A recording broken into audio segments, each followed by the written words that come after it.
del sector público de la Organización para la Cooperación y Desarrollo Económico, quien nos presentará el estudio elaborado por dicho organismo sobre la materia.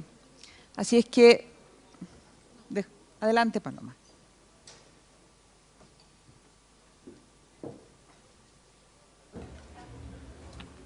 Hola, muy buenas tardes de nuevo. No se preocupen que no voy a repetir la presentación de esta mañana y tampoco tenemos la música de fondo, gracias. Lo que yo les voy a presentar hoy es un proyecto específico, en concreto sobre participación ciudadana, y es un proyecto que lidera una compañera mía en la OCDE, Sara Faison, que no ha podido estar aquí con nosotros, pero que sin embargo estuvo con varios de ustedes en Beijing, si no me equivoco, y ahí quizá tuvieron ocasión de tener un primer acercamiento a este proyecto. Además, le he pedido a Luciano de la TCU de Brasil que me acompañe porque él conoce muy bien el contenido, ha estado muy involucrado y nos puede ayudar también en el momento de las preguntas y las respuestas si es que las hubiera. Sin más, pues quería hablar, como siempre, para empezar, del contexto en el que tenemos esta conversación. Ya hemos tocado varios de los temas, entre ellos la oportunidad de la participación y de la transparencia y de una mayor comunicación con los ciudadanos. Pero en este caso, el proyecto sobre lo que trata es sobre la necesidad de generar conocimiento objetivo y comparado sobre prácticas de comunicación, las motivaciones y el impacto en entidades de fiscalización superior.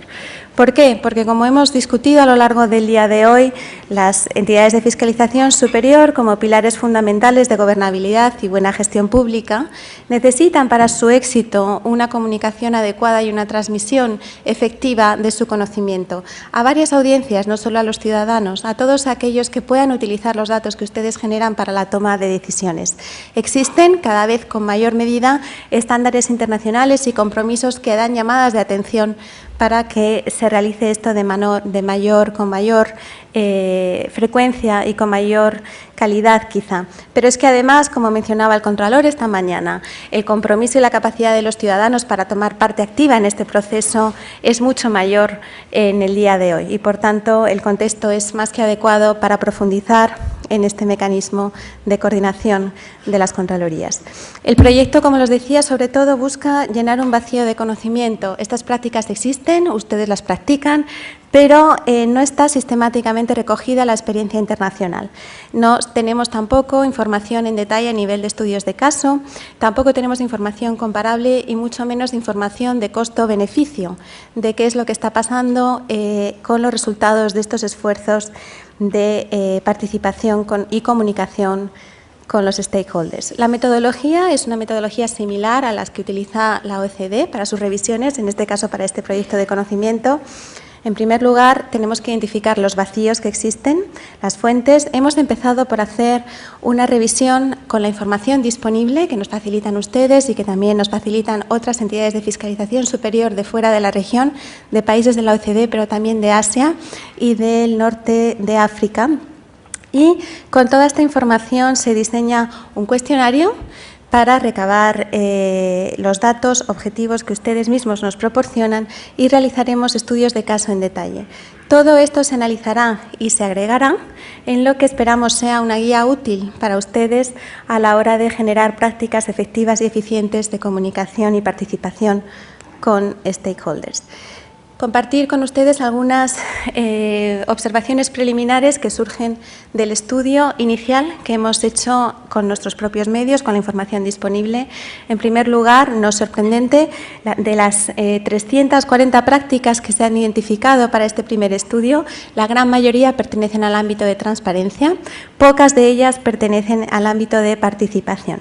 En el ámbito de transparencia, además, estas prácticas son bastante variables y quizá estamos todavía hablando de una primera generación, es decir, la mayoría o todas las entidades de fiscalización superior cuentan con una página web, publican en ella la información básica, solo un tercio de ellas publica sus planes de auditoría y solo 3 de la muestra que teníamos publica información sobre seguimiento de las recomendaciones formuladas. En cuanto al formato y accesibilidad de la información, es decir, cómo se presenta esta, se hacen resúmenes, se hacen esfuerzos para que sea más accesible a las diferentes audiencias, solo 23 de las 32 realizan este tipo de ejercicio, pero ninguna realiza un ejercicio diferenciado por tipo de audiencia. En cuanto a los temas de participación, es un tema incipiente, se está dando a cabo, pero todavía no está institucionalizado, ni mucho menos. No es sorprendente, pero la mayoría de los ejemplos que hemos identificado no se dan en países de la OECD, sino que se dan en países de la región y de Asia y el Pacífico.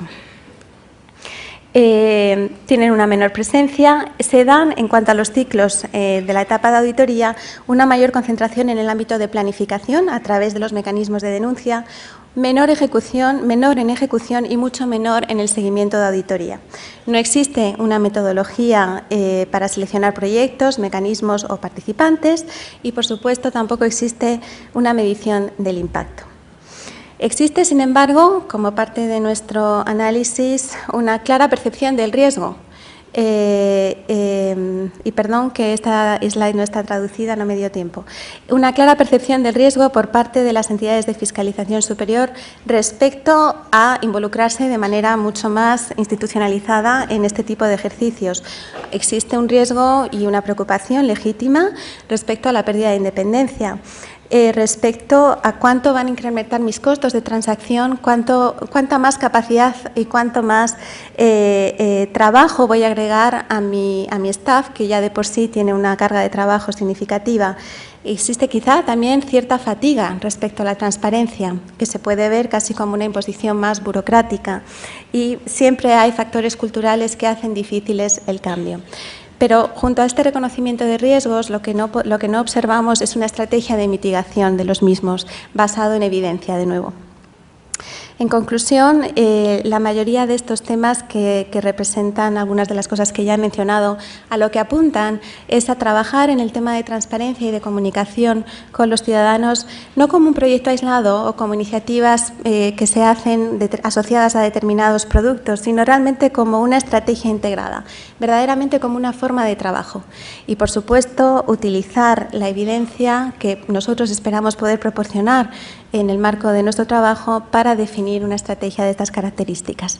En cuanto a las siguientes fases del proyecto, la primera compilación de prácticas y observaciones se ha terminado ahora en el mes de noviembre, se ha presentado para comentarios y a partir de ella vamos a definir el cuestionario que esperamos aplicar a una muestra de unos 34 países, no solo de la OCDE, insisto, sino con una variación regional que nos permita conocer diferentes prácticas, también diferentes enfoques culturales. Esto vendría seguido de una profundización de estudios de caso y finalmente agregado todo esto, como decía, en esa nota de política pública que esperamos sea de utilidad para ustedes a la hora de formular sus propias estrategias. Muchas gracias.